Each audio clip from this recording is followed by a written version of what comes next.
दोस्तों 2020 कितना मुश्किल से गुजरा है लोगों का, ये बात हम और आप सभी बहुत अच्छी तरह से जानते हैं। और जानते नहीं बल्कि अपनी आंखों से देखा है कुदरत के इस कहर को। वो कहते हैं ना कि बुरा वक्त कभी बता कर नहीं आता मगर सिखा कर बहुत कुछ जाता है। और जो वक्त से कुछ सीख ना सके वो इंसान जीवन में कभी आगे नहीं बढ़ सकता। बचपन से बड़े होने तक हम जितनी बातें सीखते हैं वो हमें सही गलत का निर्णय लेना सिखाती हैं। कुछ ऐसा ही ये बुरा वक्त 2020 का हमें बहुत कुछ सिखा गया। और अगर आप उन बातों को सीख गए तो विश्वास करो, कसम खा कर कहता हूँ, जिंदगी में कितना बुरा समय क्यों ना आ जाए आप मुस्कुराते हुए उस बुरे वक्त से निकल सकते हो। तो आओ उन बातों पर एक नजर डालते हैं और समझने की कोशिश करते हैं। शरीर को मानसिक और शारीरिक रूप से मजबूत रखें। अब शरीर स्वस्थ होता है तो आपकी सुंदरता के साथ आपको एक अच्छी और स्वस्थ लाइफ मिलती है। बचपन से पढ़ते आए हैं, हेल्थ इज वेल्थ। स्वस्थ शरीर को जल्दी कोई बीमारी नहीं लगती और साथ ही साथ आप दूसरों की तुलना में ज्यादा उम्र होने पर भी नौजवान और ऊर्जा से भरपूर नजर आएंगे। और हमारा समाज स्वस्थ लोगों की ही कदर ज्यादा करता है। कमाई का कुछ हिस्सा हमेशा बचा कर जरूर रखें। जब कभी आप बाहर कुछ खरीदने जाते हो और आपके पास पैसा कम होता है तो आप कम पैसों में ही अपनी जरूरतों का सामान लेकर आ जाते हो। ज्यादा पैसा होने पर अनावश्यक खर्च होता है जिससे आप बच जाते हो। इसलिए कुछ पैसा सेव जरूर करना चाहिए।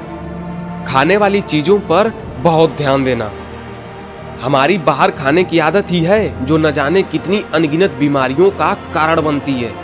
और ये फास्ट फूड तो जिम्मेदार और भी है, मगर इन सब में आपकी सबसे बड़ी गलती है। फास्ट फूड ज्यादा खाने से हमें नुकसान होता है और अगर हाइजीनिक का ध्यान नहीं रखते हैं तो ये और भी खतरनाक हो जाता है। वक्त से कीमती तोहफा कोई नहीं होता। 2020 में लगे लॉकडाउन ने हमें बहुत वक्त दिया। अब ये हम पर डिपेंड करता है कि हमने उस वक्त का कैसे इस्तेमाल किया। किसी ने सोकर गुजार दिया तो किसी ने रात दिन घर पे मेहनत करके ऑनलाइन बहुत कुछ सीखा। खुद को वक्त दिया इस व्यस्त दुनिया की भाग दौड़ से।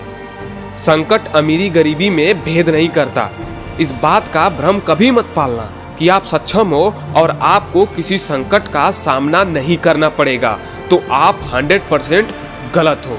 वक्त किसी को नहीं छोड़ता, संकट सब पर आता है। घर स्वर्ग से कम नहीं होता। हजारों लोग, इनफैक्ट लाखों लोग हजारों किलोमीटर पैदल चले इस लॉकडाउन में तो सिर्फ इसलिए कि वो स्वर्ग जाना चाहते थे। और वो स्वर्ग कहीं और नहीं बल्कि उनका घर था। समय बहुत कीमती होता है। लॉकडाउन में इतना ज्यादा टाइम घर पर बैठे बैठे हमें आप सभी को समझ आया कि समय से ज्यादा कीमती कुछ नहीं होता। ये कभी रुकता नहीं है तो कभी ठहर जाता है। जो गुजर गया तो वापिस नहीं आता। ये वक्त है रावण जैसे अमर को भी निगल गया। मगर एक अच्छी बात ये भी है कि ये वक्त अच्छा हो या बुरा गुजरता जरूर है। इम्पोर्टेंट ये है कि आप इस गुजरे हुए वक्त में खुद को दूसरों से कितना बेहतर बनाते हैं। कोशिश तो सबकी जारी है। अब ये वक्त बताएगा कि कौन किस पर भारी है।